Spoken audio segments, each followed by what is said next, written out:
വിഷയം നമ്മൾ ഉണർത്താനുള്ളത്. നമ്മുടെ നാട്ടിലൊക്കെ ഈ പെണ്ണുങ്ങൾ, ഗർഭിണികളായ പെണ്ണുങ്ങൾക്കൊക്കെ നമ്മൾ ഗൈനക്കോളജിസ്റ്റുകളെ കാണിക്കുന്ന സമയത്ത് നമ്മുടെ ഇസ്ലാമിന്റെ ശരീഅത്ത് പ്രകാരം നമ്മൾ എപ്പോഴും ഒരു മുസ്ലിമത്തായ ഒരു ലേഡി ഗൈനക്കോളജിസ്റ്റ് ഉണ്ടെങ്കിൽ അവർക്കാണ് മുൻഗണന, അവരെയാണ് നമ്മൾ കാണിക്കേണ്ടത്.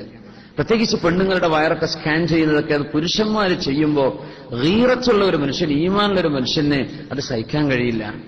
അപ്പൊ നമ്മൾ ആദ്യം ഏത് ഡോക്ടറെ സമീപിക്കുകയാണെങ്കിലും, നമ്മുടെ ഒരു ഭാര്യയ്ക്ക് ഡോക്ടറെ കാണിക്കുകയാണെങ്കിൽ ഒരു മുസ്ലിമച്ചായ ഒരു ലേഡി മുസ്ലിം ഡോക്ടർ ഉണ്ടോ? ഇല്ല. എന്നാ ഒരു നോൺ മുസ്ലിം ലേഡി ഉണ്ടോ? അതും ഇല്ല. ഇല്ലെങ്കിൽ ഒരു മുസ്ലിം മെയിൽ ഡോക്ടർ ഉണ്ടോ? ഇല്ല. എങ്കിലേ ഒരു നോൺ മുസ്ലിം മെയിൽ ഡോക്ടർക്ക് ഓപ്ഷൻ ഉള്ളൂ എന്നാണ്. നമ്മൾ അങ്ങനെ ആ ഒരു സ്റ്റേജിലാണ് പോവേണ്ടത്. അപ്പൊ ആ വിഷയം ശ്രദ്ധിക്കുക. അത് വളരെ കൂടുതൽ പെണ്ണുങ്ങളൊക്കെ പഠിക്കേണ്ട വിഷയമാണ് ഗൈനക്കോളജി. ആണുങ്ങളൊക്കെ ഗൈനക്കോളജിസ്റ്റുകളായിട്ടുണ്ട് നാട്ടിലൊക്കെ. എന്തോ ഒരു ഇടങ്ങാറാണൊക്കെ അവരത്ത്.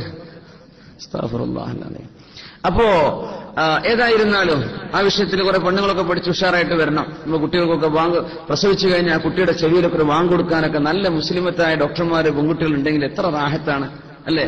മുസ്ലിം നഴ്സുമാർ വേണം, ഡോക്ടേഴ്സ് വേണം, ഗൈനക്കോളജിസ്റ്റുകളൊക്കെ വേണം. നമ്മൾ കുട്ടികൾക്ക് നന്നായി പഠിക്കണം. ഹറാമല്ലയോ? ഡോക്ടർമാരെ സമീപിക്കുന്ന വിഷയത്തിൽ പോലും അങ്ങനെയല്ലേ ശരീഅത്തിന്റെ രീതി? ഒരു പെണ്ണിന് ഒരു ഡോക്ടറെ കാണണമെങ്കിൽ ഒരു മുസ്ലിമത്തായ ലേഡി ഡോക്ടർ ഉണ്ടോ എന്ന് നോക്കണം. ഇല്ല എന്ന് വിചാരിക്കുക. മുസ്ലിമത്തല്ലാത്ത ഒരു ലേഡി ഡോക്ടറെ സമീപിക്കണം.